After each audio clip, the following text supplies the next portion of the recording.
Back in the day, kids might have stolen candy or skipped school, but today, with the internet, some are committing shocking crimes, ranging from bad to downright terrifying. Here are some of the worst internet crimes committed by kids. I'm Lumini, and I hope you enjoyed the holiday season.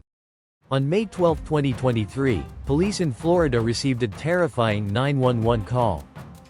The caller sounded frantic, saying he was about to do something terrible. In the background, the operator could hear loud popping noises, like fireworks or worse. The situation was tense.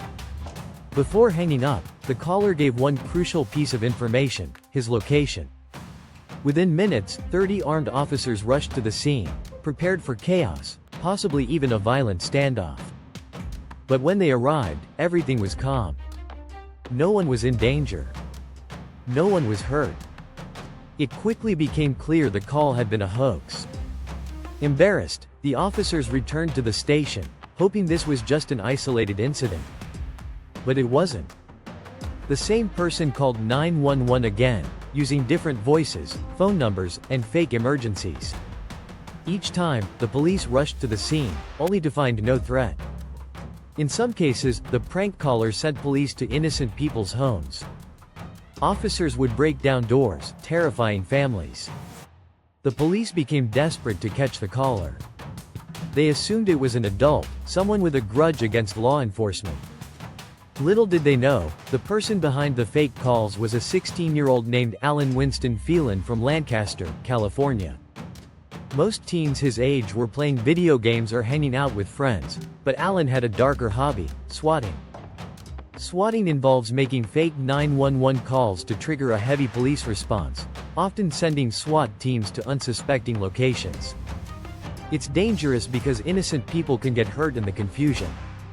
Alan made his first swatting call in August 2022, using text-to-speech software to disguise his voice and spoofing his caller ID to hide his location.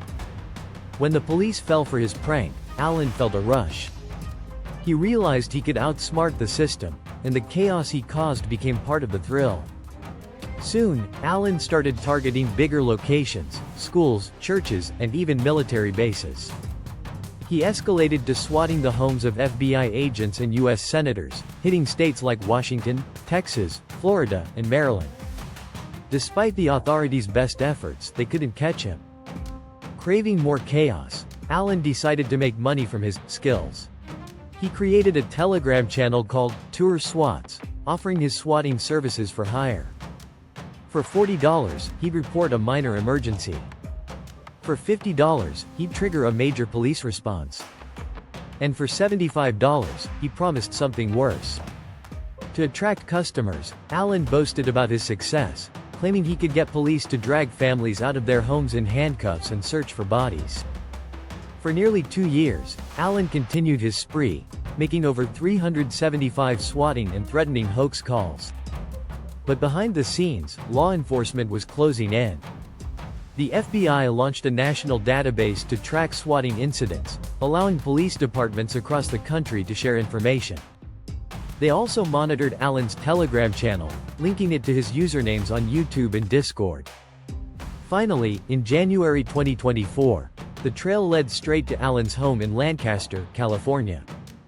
Police raided his house and found a trove of evidence, chat logs, recordings, and everything they needed to prove he was behind the swatting spree. Alan, now 17, was arrested and sent back to Florida to face charges.